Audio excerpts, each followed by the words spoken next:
بسم الله، الصلاة والسلام على رسولنا الكريم وعلى آله وصحبه وسلم تسليما كثيرا. رب اشرح صدري ويسر أمري واحلل عقدة من لساني يفقه قولي. اللهم لا سهل إلا ما جعلته سهلا وأنت تجعل الحزن إذا ما شئت سهلا. فبعد التوكل على الله والاستعانة به قررت أن أتحدث بما قرأت من كتب الصالحين والعلماء من العلم النافع في المواعظ والأخلاق. ومن أجمل ما قرأته كتاب صيد الخاطر للشيخ الإمام ابن الجوزي رحمه الله. فقبل أن نتحدث بالخواطر التي كتبها لنا الشيخ للاستفادة منها، يجب بدء أن نعرف بالشيخ، فهو الشيخ الجليل والإمام الفاضل جمال الدين أبو الفرج عبد الرحمن بن علي بن محمد بن علي بن عبيد الله بن عبد الله بن حمادي بن أحمد بن محمد بن جعفر البكري التيمي القرشي البغدادي الحنبلي. والجوزي نسبة إلى جده جعفر الجوزي، وقال ابن خلكان: والجوزي بفتح الجيم وستكون الواو بعدها زاي. هذه النسبة إلى فردة الجوز، وهو موضع مشهور،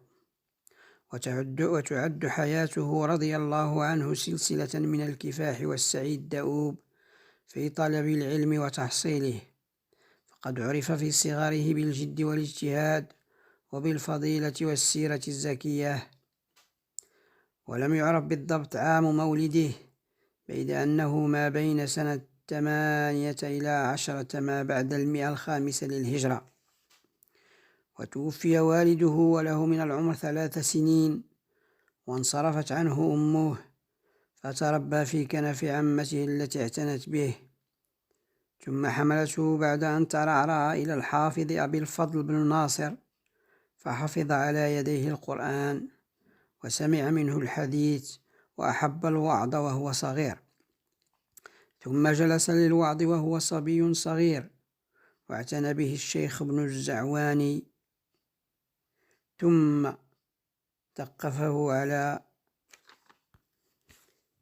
تفقه على ابن الدينوري الحنبلي وابن الفراء، وتعلم اللغة على يد أبي المنصور بن الجوالقي، ولم يرحل لطلب الحديث، ولكنه حفظ المسند للإمام أحمد وطبقات ابن سعد وتاريخ الخطيب والسنن الأربعة والصحيحين، وعدة مؤلفات عالية، حتى لقب بالحافظ رحمه الله. وقد كان رحمه الله شغوفا بالعلم يحصله، حتى قال: لو قلت إني طالعت 20,000 مجلدا كان أكثر، وأنا بعد في الطلب، فاستفدت بالنظر فيها من ملاحظة سير القوم وقدر هممهم وحفظهم وعبادتهم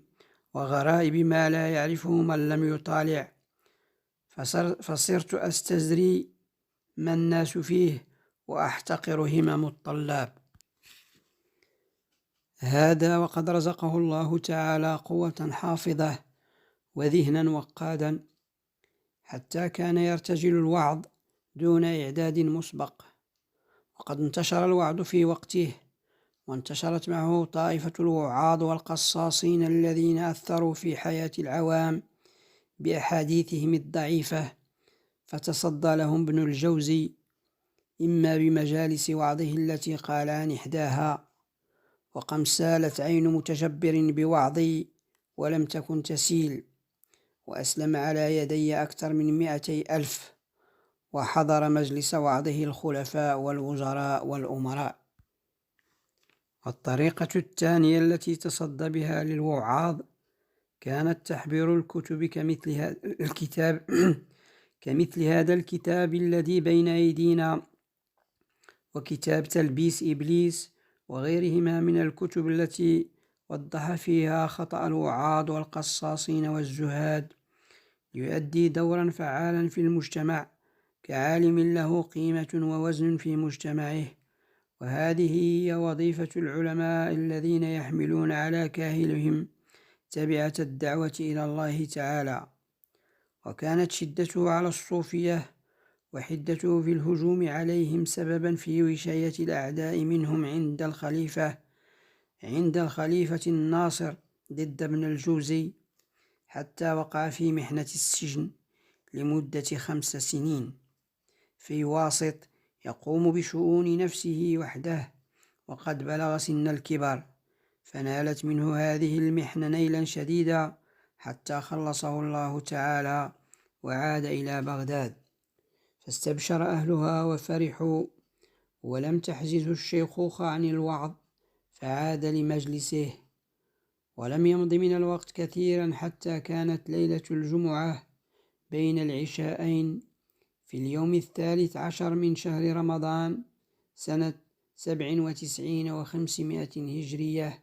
فتوفي ابن الجوزي وله من العمر 87 سنة، ثم صلى عليه ولده أبو القاسم علي، وكانت جنازته مشهورة حضرها عدد غفير من الناس يقرؤون القرآن على قبره، وقد أوصى أن يكتب على قبره: يا كثير العفو عمن كثر الذنب لديه، جاءك المذنب يرجوك صفح عن جرم يديه، أنا ضيف وجزاء الضيف إحسان إليه. ومن مؤلفاته رحمه الله تعالى المنتظم في تاريخ الأمم والملوك، زاد المسير في علم التفسير، صفة الصفوة، صيد الخاطر، ذم الهوى، تلبيس إبليس، أحكام النساء وغيرها. فقد بلغت كتبه ومخطوطاته 139 كتابا ومخطوط. وقد قال الشيخ الإمام العالم أبو الفرج بن الجوزي رحمه الله في مقدمة الكتاب: الحمد لله حمدا يبلغ رضاه، وصلى على أشرف من اجتباه، وعلى من صاحبه ووالاه، وسلم تسليما لا يدرك منتهاه. لما كانت الخواطر تجول في تصفح أشياء تعرض لها ثم تعرض عنها فتذهب، كان من أولى الأمور حفظ ما يخطر لكي لا ينسى. وقد قال عليه الصلاة والسلام: قيدوا العلم بالكتابة.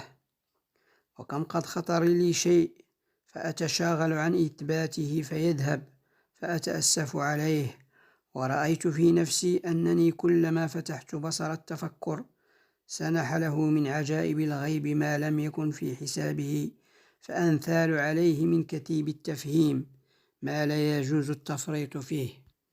فجعلت هذا الكتاب قيدا لصيد الخاطر، والله ولي النفع إنه قريب مجيب. وقد قسم الشيخ هذا الكتاب إلى فصول سنتناولها بشيء من الاقتضاب إن شاء الله.